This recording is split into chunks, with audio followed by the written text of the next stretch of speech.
Hi friends, welcome to Soil and Margaritas. My name is Roxana and I garden in Zone 5 in Central Indiana, and today I am basically going to show you how I organize my seeds, how I prepare for the upcoming weeks as far as when I start some seeds.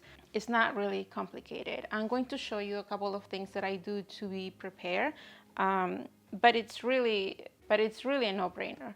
If you didn't know, this is my second year starting plants from seeds. I have really great results last year, so this year I decided to add a second shelving to the bag. If you want to know all of the details on everything that is on the bag, lights, containers, seed starting mix, check 2 videos ago because all of that information is back there. So if you are on Instagram or if you follow a lot of people that start things from seeds, you probably already know this, but a lot of people started using this lately. This is not my original idea. I did not come up with this design. I am going to put the information from the girl that started all of this. Her name is Deanna from Homestead and Chill. I believe about a year and a half ago, she started using these photo albums. These are regular 4x6 photo albums that you can find at your craft stores, Michael's. I don't know if Hobby Lobby has them. I haven't seen them there. But Walmart and even Amazon carries them. You could get the 5x7 containers, but these 4x6 work really, really great, especially for those seeds like that come in the bigger packages. They fit perfectly nice in there. And last year was my first year, like I mentioned, starting seeds indoors, and I already have a second container here that I am starting. I basically divided it to one for vegetables, one for flowers. Really, how you divide each variety of seeds is really up to you. I like them because I can move them around. They have this little handle thing here. I don't know if you can see that. So they're really convenient if you need to move things out to the garden. You can just handle this like this, and they're super easy to do. Like I said, I'm gonna leave the information in the description from the girl that started all of these as far as using the photo storages, and I am so glad that she came out with that because I think that's genius. Last year I exclusively started ordering seeds from Baker Creeks. I like what I saw. I had great germination rate from them as far as all of the seeds germinating, and I really like that they use the pictures in front. They have all of the information on the back of the packages as far as when to start your seeds and all of that good stuff. We'll come up to that in a second. This year I started also ordering from Johnny's. They also have options for huge quantities if you want to order, if you want to order hundreds or thousands of seeds of one certain seed, then Johnny's is the place to go. I also started ordering from Eden Brothers. I like them. They have the information. They're nothing special. I do wish that they had their packets this in the same way. Like these two are from Eden Brothers, and sometimes I get confused because they use this picture a lot for different types of varieties, zinnias, celosia, any other flowers. I get really confused sometimes because I think if I look at this packet, I will think that it's a mix, but it's not. Like this one is bean seed, so I don't know if you can see it on the back. Anyway, like I say, I am not an expert, you guys, but I had a pretty good idea how things work, and they make sense to me, so that's how I'm going to try to explain it to you. The most important thing that you need to know is your last frost date for your area. For me in Central Indiana, I am safe for May 10th. If you Google your zip code for your last frost date, it should give you an idea of when in your area your last frost date is. However, take that as a recommendation, because if I Google my zip code for my area. A lot of the places that I check tell me that April 25th is my last frost date. However, in the last few years, we have had frost in early May. So I am going to keep what everybody else around me tells me, that May 10 is the safe date for me. Knowing that, knowing how many weeks until then I have, gives me a pretty good idea of when I'm going to start my seeds. Most of the packages have the information on the back about how many weeks before your last frost date you should start your seeds indoors. And you might be thinking, well, that's a lot of seeds. How do you keep track? I keep track on a couple of ways. I basically make myself a couple of spreadsheets, if you want to call them that. It's basically a list of, for example, here, if you can see it, I have seeds that should be started 12 weeks and before, 10 to 12, 8 to 10, 6 to 8, 4 to 6, and under 4 weeks. I go through all of the seeds that I want to start for this year. I look at the information. If for some reason the package doesn't have that information, I just Google that variety, you know, when to start, yada yada, from seed indoors, and then you get a pretty good idea. That way I keep track of everything that I need to do. Last year everything was new, so I literally Google every single variety, what does it like, what doesn't like, and that really helped me a lot because it helped me keep track of the things that some seeds like. For example, sweet peas, I need to soak the seeds for a couple of days before I start them. And also sweet peas don't like, I wrote myself here that they don't like the roots to be messed with. So that is telling me that instead of using a container like this, small for sweet peas, I'm going to use this container here. Why? Because then I know that they will grow here big enough to just transplant them outside. So this is a really great idea if you just want to, you know, clip those where you can see them. That way you'll know. Also, another way that I feel that it keeps me organized and on top of things of what to do with the seeds. It's just a regular planner. I have a lot of things going for my kids, for my business.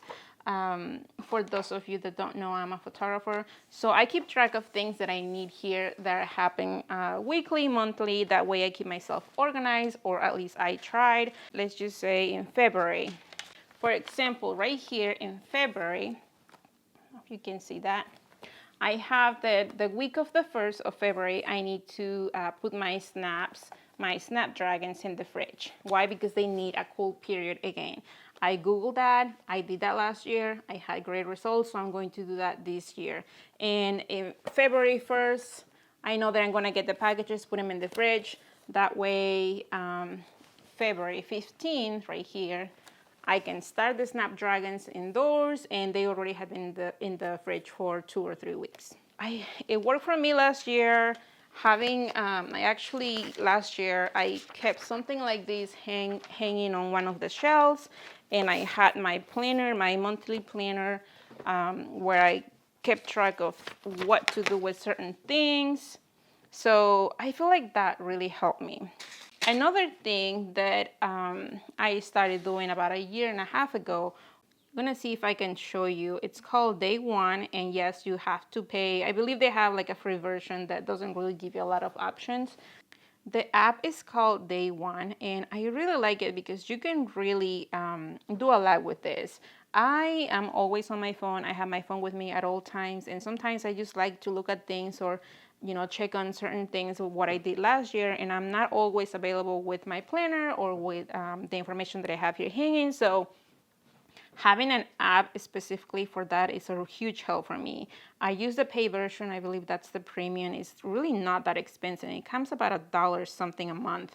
To me, that's worth it because I can keep track of everything. You can have different choices for different, things like family, business, garden. If you look at my soil and margaritas here, like I said, I started this in 2019. I didn't do that much. But in 2020, when I started doing seed starting indoors, it was a really huge help for me. I have options to add videos, images. No, this is not a paid ad for them. I just really love this app, so I think that it really will help you as well. So let's just say that, I don't know, I want to see when I started my marigolds. So if I go here on search, marigolds, I can just look into it, and I can look over here, and it's telling me that on the 26th of February, I started the marigolds here and how I did it. And I'm basically going to do the same thing this year. It really helps to search for things that you have done in the past in a quickly way. And I think last year they didn't have a lot of options that they have now. Like, I believe that now you can add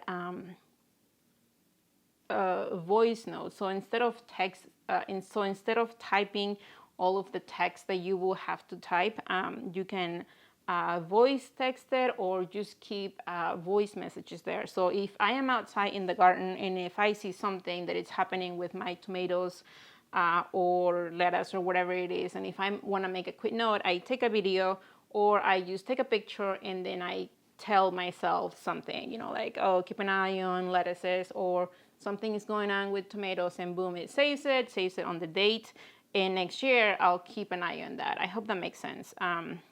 Like I said, that's a really, DayOne has really helped me keep organized as far as starting seeds indoors.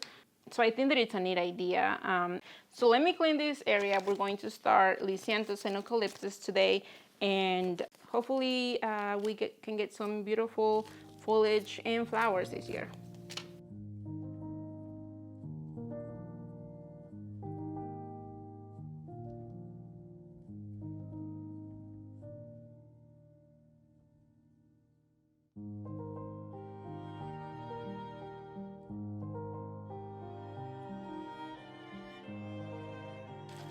This is my fancy way this year to make the tags for my plant.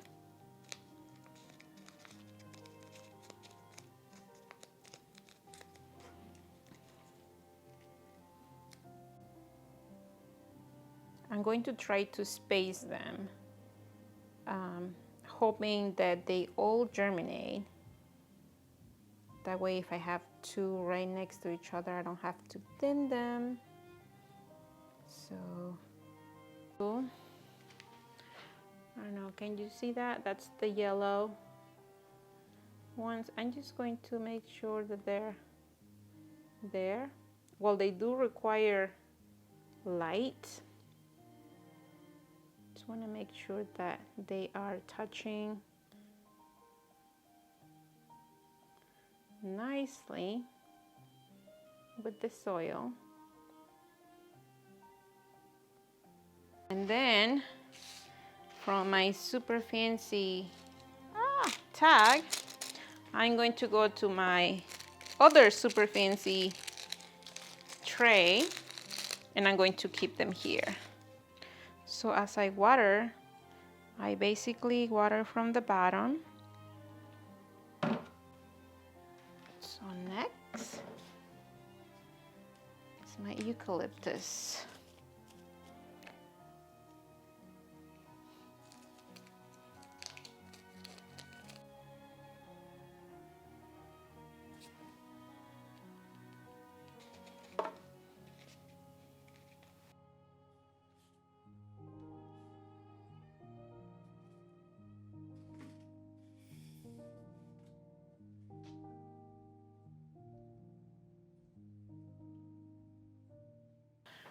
So that's it for this video, you guys. What I'm going to do now is I'm just going to keep these babies over here under my LED lights. And what I'm going to do here is in a couple of days or so, I'm going to start turning on and off the lights during the day. I'm going to keep them on for about 16 hours or so, and then I'm going to leave them off at night, just to keep, you know, just in case I miss the germination of these guys. I don't think that 2 days they will have anything, but just in case. And as you can see, they already got the water that I just put in here. They already soak all of that. So watering from the bottom is the best way to water your seeds. And if you would like to be with me during this journey of starting all of these seeds indoors, make sure to subscribe underneath the video. And let me know what you think in the comments. Have you started anything yet? Are you going to? So that's it, you guys. Until the next video.